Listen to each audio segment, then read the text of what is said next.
When you had that third failure in a row, did you think, I need to pack this in? Never. Why not? I don't ever give up. I mean, I'd have to be dead or completely incapacitated. I'd like to ask him about his thought process. And also, I'm really curious about how in the world he manages to do multiple impossible things, but he's managed it. You know, I mean, think about it. Think about what he did. He built an electric car, which is like hard. And then he built a rocket, and then he blasted the car into space on his rocket. I think we're at the dawn of a new era, and I think it's going to be very exciting. What we're hoping to do with SpaceX is to push the envelope and provide a reason for people to be excited and inspired. I mean, I would have to be insane if I thought the odds were in my favor. Why even begin? When something is important enough, you do it even though the odds are not in your favor. How much of your personal fortune have you poured into this? $100 million. $100 million into something that you did not believe would work at the beginning. Yes. How did you get the expertise to be the chief technology officer of a rocket ship company? Well, I do have a physics background. That's helpful as a foundation. And then I read a lot of books and talked to a lot of smart people. You're self-taught? Yeah. Well, self-taught, yes, meaning I don't have an aerospace degree. So how did you go about acquiring the knowledge? Well, like I said, I read a lot of books, talked to a lot of people, and have a great team. You know, I'm curious. You have so much background in engineering. You could have easily gotten a job at Boeing or at Lockheed, but you came here. If you had a chance to go back in time and work with Howard Hughes when he was creating TWA, if you had a chance to be there at that moment when it was the dawn of a brand new era, wouldn't you want to do that? I mean, that's why I'm here. And he's creating.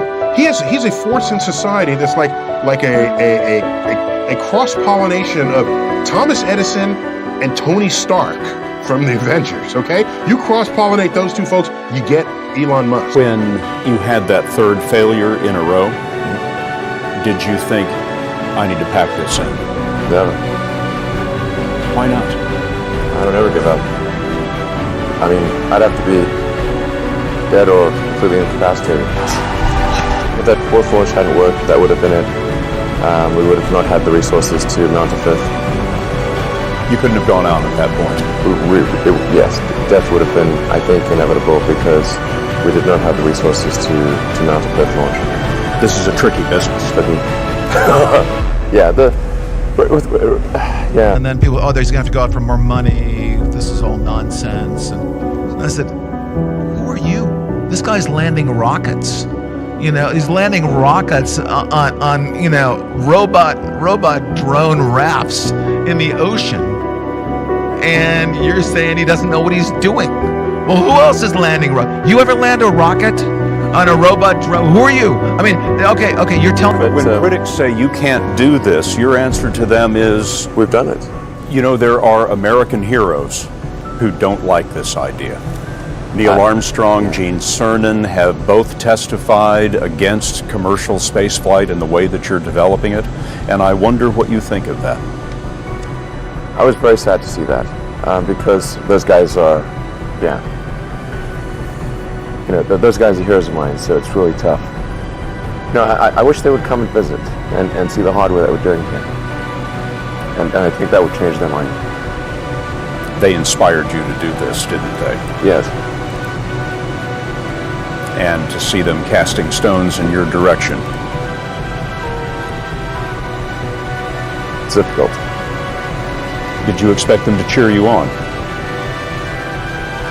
So they're hoping they would. What are you trying to prove to them? What I'm trying to do is to make a significant difference in spaceflight and help make spaceflight accessible to almost anyone.